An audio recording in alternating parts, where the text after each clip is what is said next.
بلوچستان میں عوام باہر نکل آئی ہے۔ اس وقت بلوچستان کی عوام احتجاج کر رہی ہے۔ کیا محبت سے دلوں کو جیتا جا سکتا ہے یا نفرت پھیلا کے طاقت کا استعمال کر کے دلوں کو جیتا جا سکتا ہے؟ تو حقیقت یہ ہے کہ نفرت پھیلا کے یا طاقت کا استعمال کر کے کسی کے دل کو بھی نہیں جیتا جا سکتا۔ عوام جس طرح سے رو رہی ہے، عوام جس طرح سے احتجاج کر رہی ہے، عوام جس طرح سے چیخ رہی ہے اور اس کے باوجود بھی ان کے اوپر ظلم کیا جا رہا ہے، تو اس سے کبھی بھی محبت حاصل نہیں کی جا سکتی، صرف اور صرف نفرت حاصل ہوگی۔ ہم آپ کو ایک خاتون کی گفتگو سنانے لگے ہیں جس نے اس کے اوپر بہت ہی زبردست گفتگو کی ہے۔ اس خاتون کی گفتگو کے بارے میں کمنٹس میں اپنی رائے کا اظہار آپ نے ضرور کرنا ہے۔ ویڈیو اچھی لگے تو لائک بھی ضرور کیجیے گا اور زیادہ سے زیادہ شیئر بھی ضرور کیجیے گا۔ السلام علیکم میرے پاکستانیوں۔ ابھی آج کے دن جو بلوچستان میں حادثہ ہوا، جو بلوچستان میں گولیاں چلی عام عوام پر، نہتے عوام پر، تو مجھے 26 نومبر یاد آ گیا۔ آج جب وہ بچہ، ایک 14 سال کا بچہ، 13-14 سال کا بچہ، اس کی لاش پڑی ہوئی ہے اور اس کا بھائی جو ہے وہ ساتھ رو رہا ہے، اور اس کا دکھ جو ہے شاید وہی سمجھ سکتے ہیں، اس کا دکھ جو جن کے اپنے بچے بھی ہیں۔ 26 نومبر کو جن کے بچے گئے وہ بھی احتجاج کر رہے تھے، ایک پرامن احتجاج کر رہے تھے، اور یہ لوگ بھی ایک پرامن احتجاج کر رہے تھے۔ سالوں سال کا ظلم اس دھرتی پہ ہوا، بلوچستان پہ کتنے لوگ مسنگ پرسن بنا دیے گئے اور ان کو احتجاج کا حق بھی نہیں دیا جا رہا۔ اسی طرح پی ٹی آئی کے ساتھ جو کچھ بھی ہوا، جیسے بھی ان کو گھسیٹا گیا، ان کا مینڈیٹ چھینا گیا، ان سے بھی احتجاج کا حق چھین لیا گیا۔ سمجھ نہیں آ رہی میرے پاکستان میں کیا ہو رہا ہے۔ ایک احتجاج کا حق ہی تو ہے ہمارے پاس، اور ہمارے پاس کیا ہے؟ نہ ہمارے پاس کوئی بجلی ہے، نہ ہمارے پاس ایک نوکریاں ہیں لوگوں کے پاس، نہ یہاں کاروبار چل رہے ہیں، کچھ بھی نہیں ہے۔ ایک احتجاج کا حق تھا لوگوں کے پاس، وہ بھی چھین لیا گیا۔ یعنی اب آپ احتجاج نہیں کر سکتے، آپ احتجاج کریں گے آپ پہ گولی چلا دی جائے گی۔ یہ کیسا ملک ہے؟ احتجاج کا حق تو ہر معاشرے میں دیا جاتا ہے۔ وہ اتنا چھوٹا سا بچہ ہوا، کیا وہ دہشت گرد تھا؟ کوئی دہشت گرد نہیں تھا، نہ وہ دہشت گرد تھا، نہ نیز ستی دہشت گرد تھا۔ یہ سب لوگ عام شہری ہیں، عام شہری، آپ کے اپنے شہری، جن پہ گولی چلا دی جاتی ہے بغیر کسی جرم کے، اور پھر ان کو مانا بھی نہیں جاتا۔ افسوس کی بات یہ ہے کہ جب ان پہ گولی چلا دی جاتی ہے پھر مانا بھی نہیں جاتا کہ ہم نے گولی چلائی ہے، اور کس طرح مر گئے وہ بیچارے۔ یہ بھی نہیں سمجھ آتی کہ آپ ان کو پھر ان کا جرم مانتے بھی نہیں ہے کہ گولی ادھر سے چلی تھی۔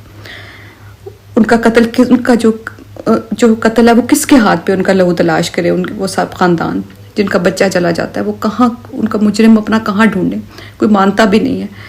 میں صرف یہ سوچ رہی ہوں کہ اتنے لوگوں کو مار کر، اتنے لوگوں کو، اتنا عام انوسینٹ نہتے لوگوں کو مار کے کون کسی سے محبت کر سکے گا؟ کون اس ریاست سے محبت کر سکے گا؟ اور ریاست کا اتنے لوگوں کی لاشوں کا بوجھ اٹھا سکے گی؟ مجھے تو یہ سمجھ نہیں آ رہی کہ اتنی لاشوں کا بوجھ اٹھانے کی ضرورت کیا ہے، اتنے لوگوں کو مارنے کی ضرورت کیا ہے؟ ان کو اپنا بنانا چاہیے، یہ تو آپ کے اپنے لوگ ہیں، ان کو اپنا بنائیں، یہ آپ کا ساتھ دیں گے، لیکن آپ ان کو لاشیں بنا رہے ہیں اور پھر آپ یہ امید کرتے ہیں کہ آپ کا ساتھ بھی دیں، تو کیسے کوئی آپ کا ساتھ دے گا؟ ساتھ تو وہ دیتا ہے نا جو محبت سے دیا جاتا ہے، جیسے عمران خان کے لیے لوگ ساتھ دے رہے ہیں۔ کیا کر رہے ہیں؟ کیا دیا عمران خان نے؟ 3 سال میں اس نے بہت کچھ ویسے تو دیا، لیکن اس کے بعد 3 سال کے بعد تو 3 سال آج ہو گئے، 2 سال 1.5 سال سے تو وہ جیل میں بیٹھا ہے، پھر بھی محبت ہے نا، اس نے عوام کو، اس نے کیا دیا؟ محبت دی۔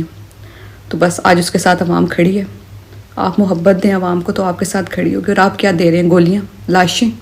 تو لاشوں کے ساتھ تو کوئی بھی کھڑا نہیں ہوگا۔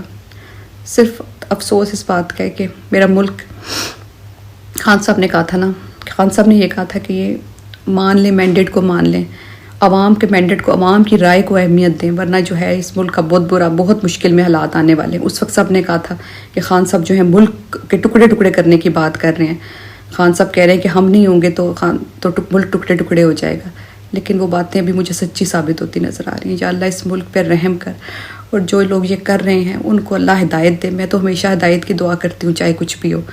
ملک جل رہا ہے، بلوچستان جل رہا ہے، اور یہ آگ جو ہے اسلام آباد تک بھی پہنچے گی، ایسا نہیں ہے کہ آگ وہیں رکی رہے گی۔ تو میری صرف یہ دعا ہے کہ اللہ آج رمضان کی طاق راتوں میں سب دعا کریں، خان صاحب کے لیے دعا کریں، اس کے لیے دعا، ان ظالموں کو اللہ ہدایت دے یا ان کو نیست و نابود کرے، اس کے لیے بھی دعا کریں۔ نظیر، محبت وہ درس ہے کہ جس کی بنیاد کے اوپر محبت ہی حاصل کی جا سکتی ہے۔ اس وقت ریاست کا نظریہ ہے کہ ہارڈ ریاست ہونی چاہیے، یعنی کہ سختی کی جانی چاہیے، کسی کو بولنے کی بھی اجازت نہ ہو، اور اگر کوئی بولتا ہے تو اسے سخت سے سخت سزا دی جانی چاہیے۔ کیا اس سے محبت حاصل کی جا سکتی ہے؟ تو ایسا ہرگز نہیں ہے۔ جو کچھ بھی کیا گیا، جتنا بھی ظلم اور فسادیت کی گئی، اس سے صرف اور صرف عوامی نفرت بڑھی ہے، کہیں پر بھی محبت آگے نہیں بڑھی، اور نہ ہی اس سے کچھ حاصل کیا جا سکا ہے۔ اگر اسی اسی طرح سے ظلم اور زیادتی کی جائے گی تو نفرت مزید بڑھے گی۔ اس خاتون کی گفتگو مناسب گفتگو ہے۔ اس وقت پاکستان کو نفرت کی نہیں بلکہ محبت کی ضرورت ہے، سختی سے کہیں زیادہ نرمی سے پیش آنے کی ضرورت ہے۔ آپ کیا سمجھتے ہیں ضرور بتائیے گا۔